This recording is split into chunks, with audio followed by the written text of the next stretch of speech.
عالی مرتبت سامعین و ناظرین، السلام علیکم ورحمۃ اللہ وبرکاتہ۔ اللہ کے پیارے محبوب صلی اللہ علیہ وآلہ وسلم اس حدیث کو اپنے رب سے روایت کرتے ہیں۔ حدیث قدسی ہے، ان اللہ کتب الحسنات والسیئات، بے شک اللہ تعالیٰ نے حسنات کو بھی اور سیئات کو بھی، نیکیوں کو بھی اور گناہوں کو بھی لکھ لیا ہے۔ ثم بین ذالک، وہ جو بیان ارشاد فرمایا گیا اس کی تفصیل یہ ہے، فمن ہم بحسنۃ فلم یعملھا کتبہ اللہ لہ عندہ حسنۃ کاملہ، جس نے کسی نیکی کا ارادہ کیا، جس کا کرنا پختہ عزم کے ساتھ، ارادے کے ساتھ طے کیا تھا، کسی وجہ سے نہیں کر پایا، تو ایک کامل نیکی اللہ کے ہاں لکھ دی جاتی ہے۔ فَإِنْ هُوَ هَمَّ بِهَا وَعَمِلَهَا كَتَبَهَا اللَّهُ لَهُ عِنْدَهُ عَشْرَ حَسَنَاتٍ إِلَى 700 ضِعْف إِلَى أَضْعَافٍ كَثِيرَةٍ، اور اگر اس نے جو نیکی کرنے کا عزم کیا تھا وہ نیکی کر لی، تو اللہ جل شانہ اس کو اپنے ہاں 10 گنا سے لے کے 700 گنا تک لکھ لیتا ہے۔ اس کی طرف سے اتنی نیکیاں اللہ جل شانہ کے ہاں تحریر کر دی جاتی ہیں، حتیٰ کہ فرمایا الی اضعاف کثیرہ، 700 گنا سے بھی زیادہ اللہ جل شانہ اس نیکی کا اجر نیکی کرنے والے کو عطا فرماتا ہے۔ اور پھر ارشاد فرمایا ومن ہم بسیئۃ، جس نے کسی گناہ کرنے کا ارادہ کیا اور اس کا ارادہ پختہ تھا کہ میں گناہ کروں گا، فلم یعملھا، لیکن اس نے گناہ نہیں کیا، کتبہ اللہ لہ عندہ حسنۃ کاملہ، تو کامل نیکی کا ثواب اس کے نامہ اعمال میں درج کر دیا جاتا ہے۔ یہ اس صورت میں ہے کہ جب اس نے گناہ ترک کیا اللہ سے ڈرتے ہوئے۔ اگر تو ایسا ہے کہ وہ کوئی گناہ کرنے جا رہا تھا لیکن آگے سے کوئی اور عارضہ لاحق ہو گیا اور وہ نہیں کر پایا، اس صورت کے اندر نہ نیکی لکھی جاتی ہے نہ گناہ لکھا جاتا ہے۔ لیکن اگر اللہ سے ڈرتے ہوئے اس کو خیال آ گیا، ارادہ پختہ تھا یہ گناہ کروں گا، لیکن اس نے گناہ نہیں کیا، تو اللہ جل شانہ ایک کامل نیکی اس کے نامہ اعمال میں درج کر دیتا ہے۔ فَإِنْ هُوَ هَمَّ بِهَا فَعَمِلَهَا، اور اگر اس نے کسی گناہ کرنے کا عزم مصمم کیا تھا، ارادہ کیا تھا، اور اس نے پھر وہ گناہ کر بھی لیا، کتبہ اللہ لہ سیئۃ واحدہ، تو اللہ تعالیٰ جل شانہ اس کے نامہ اعمال کے اندر ایک گناہ کے طور پہ اس کو درج فرماتا ہے۔ یعنی خلاصہ کلام کیا کہ اگر کسی شخص نے نیکی کا پختہ ارادہ کیا اور وہ کر نہیں پایا، تو اللہ جل شانہ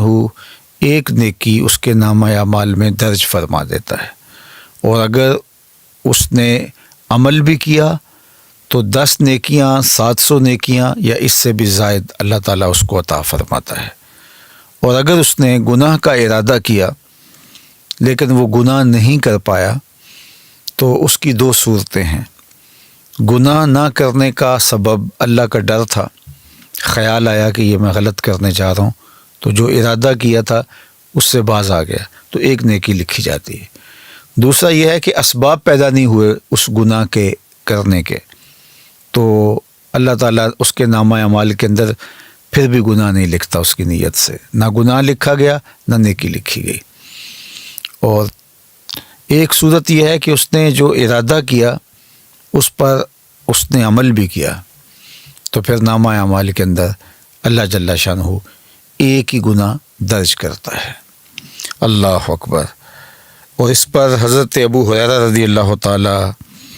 عنہ سے ایک روایت مروی ہے، وہ سماعت کر لیجیے، اور وہ بھی صحیح بخاری میں ہے۔ جو میں نے روایت آپ کے سامنے رکھی یہ بخاری میں بھی ہے، مسلم شریف میں ہے، اور یہ صحیح بخاری میں حضرت ابو ہریرہ رضی اللہ تعالیٰ عنہ روایت کرتے ہیں،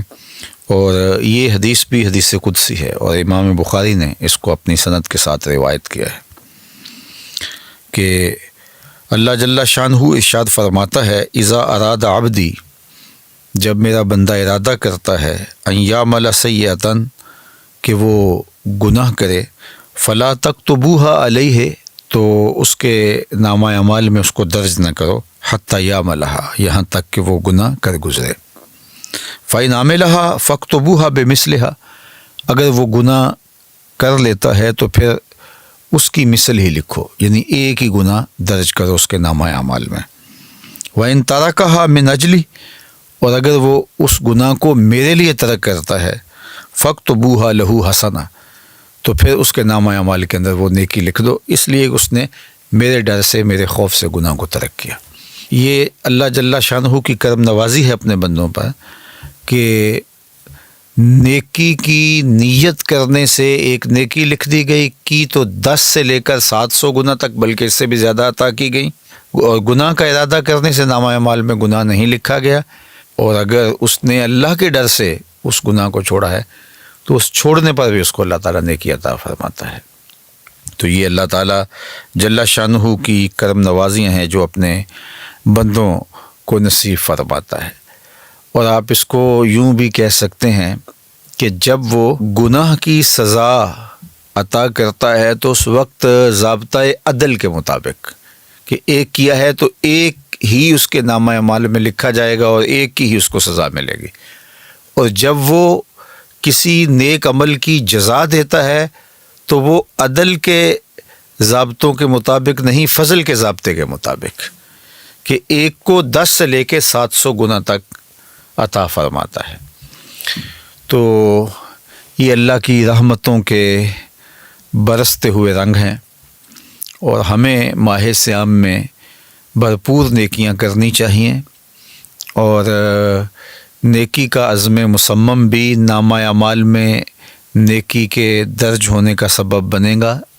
اور گناہوں سے مکمل اجتناب کرنا چاہیے۔ اللہ ہمیں گناہ کے عزم سے بھی محفوظ فرمائے، اور اگر شامت نفس کی وجہ سے، شیطان کی وجہ سے اگر کبھی عزم پیدا ہو جاتا ہے تو اللہ تعالیٰ ہمیں اپنی خشیت کا نور، اپنے خوف کا جمال عطا کرے، اور ہم اپنی زندگی کو کلیتاً گناہوں سے بچا لیں، محفوظ کر لیں۔ اللہ اس ماہ صیام میں ہمیں سچی توبہ کی توفیق ارزانی فرمائے۔